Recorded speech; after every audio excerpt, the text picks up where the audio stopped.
Perkenalkan, nama saya Sonia Sitara Maharani. Di sini saya ingin menjelaskan tentang materi Bahasa Indonesia kelas 10, yaitu teks eksposisi. Apa itu teks eksposisi? Yaitu merupakan teks yang berisi paparan mengenai informasi dan pengetahuan yang dijelaskan secara singkat dan padat. Lalu bagaimana bentuk teks eksposisi? Teks eksposisi terdiri dari 8 bentuk. Yang pertama, teks eksposisi klasifikasi, yang kedua teks eksposisi ilustrasi, yang ketiga teks eksposisi definisi, yang keempat teks eksposisi pertentangan, yang kelima teks eksposisi proses, keenam teks eksposisi berita, yang ketujuh teks eksposisi perbandingan, dan yang terakhir teks eksposisi analisis. Lalu selanjutnya yaitu ciri-ciri dari teks eksposisi. Yang pertama, mendeskripsikan informasi atau pengetahuan mengenai sesuatu hal penting. Yang kedua, informasi dituangkan bersifat mengajak. Dan yang terakhir, bersifat netral dan tidak memihak.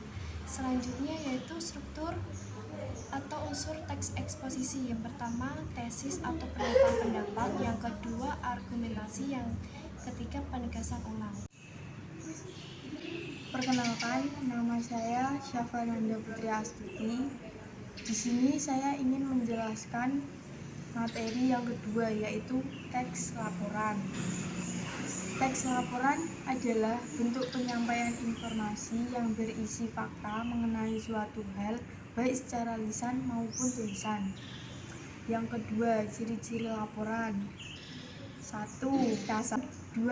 Sebuah laporan harus logis. 3. Laporan juga harus lengkap.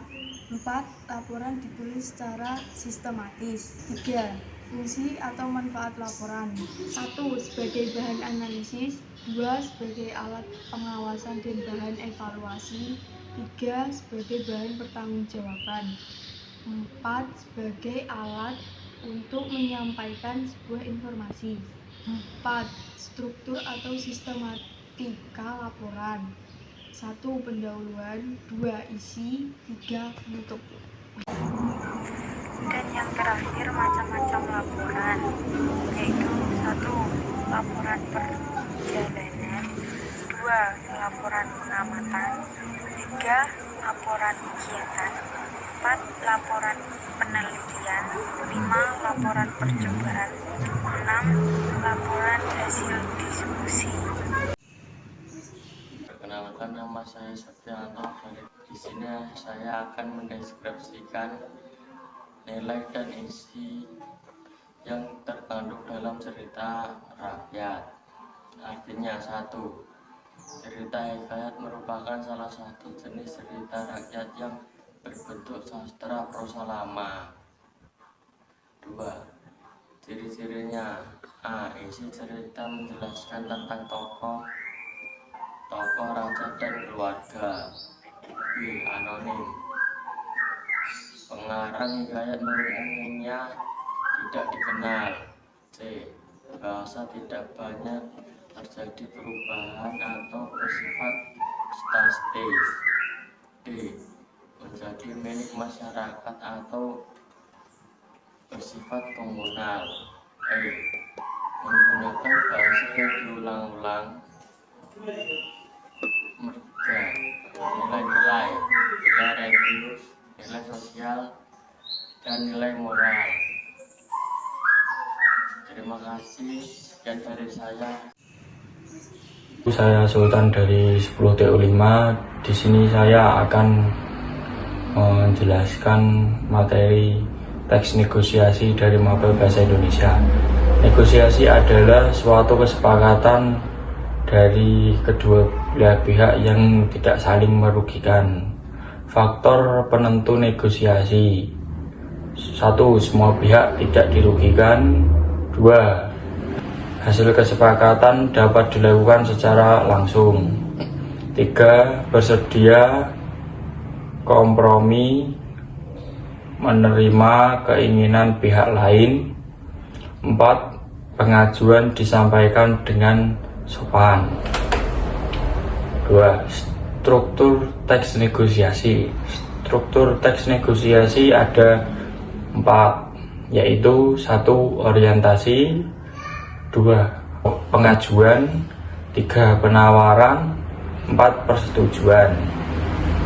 Kaidah kebahasaan teks negosiasi ada banyak. Saya di sini akan menyebutkan 4 kaidah kebahasaan teks negosiasi.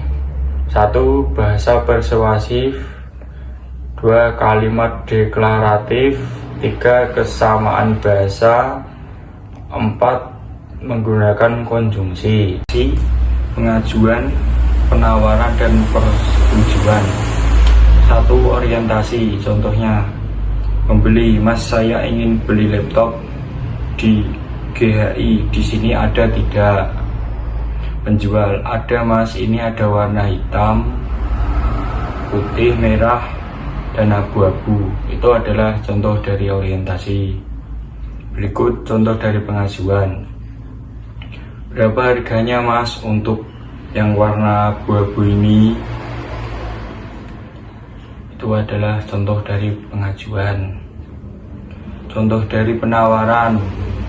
Harganya boleh kurang Mas, boleh dikurangi lagi tidak Mas? Itu adalah contoh dari penawaran. Contoh dari persetujuan. Baik Mas, saya setuju dengan harga 3.650.000. Mas, ini uangnya. Baik, ini laptopnya, terima kasih.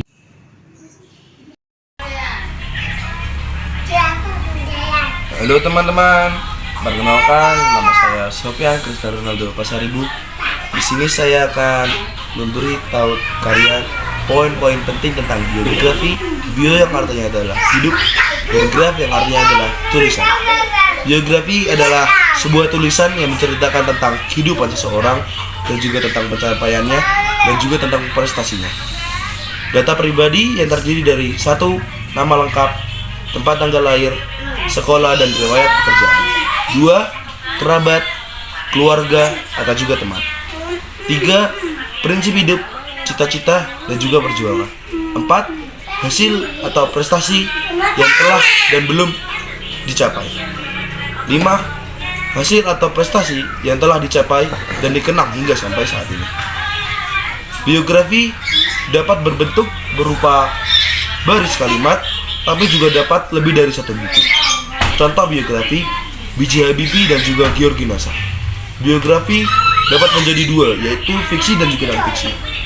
Manfaat membaca biografi yang pertama adalah menjadi motivasi diri agar terus giat belajar agar bisa sukses seperti mereka, yaitu B.J. Habibie dan juga Giorgi Nasa. 2.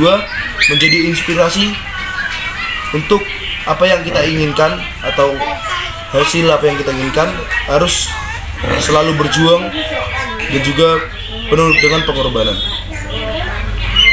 Struktur biografi yang pertama adalah orientasi. Orientasi berisi informasi tentang latar belakang yang berkenaan kisah atau peristiwa yang berkenaan dengan siapa, kenapa, bagaimana, dan di mana. 2. Peristiwa penting. Peristiwa penting berisi tentang peristiwa yang disusun secara kronologis. 3. Reorientasi. Reorientasi adalah sebuah peristiwa yang diceritakan ulang. Ciri kebahasaan biografi. Yang pertama adalah menggunakan pronomina. 2. Menggunakan kata kerja tindakan. 3. Menggunakan kata kerja sifat. 4. Menggunakan kata kerja pasif. 5. Menggunakan kata kerja sifat mental.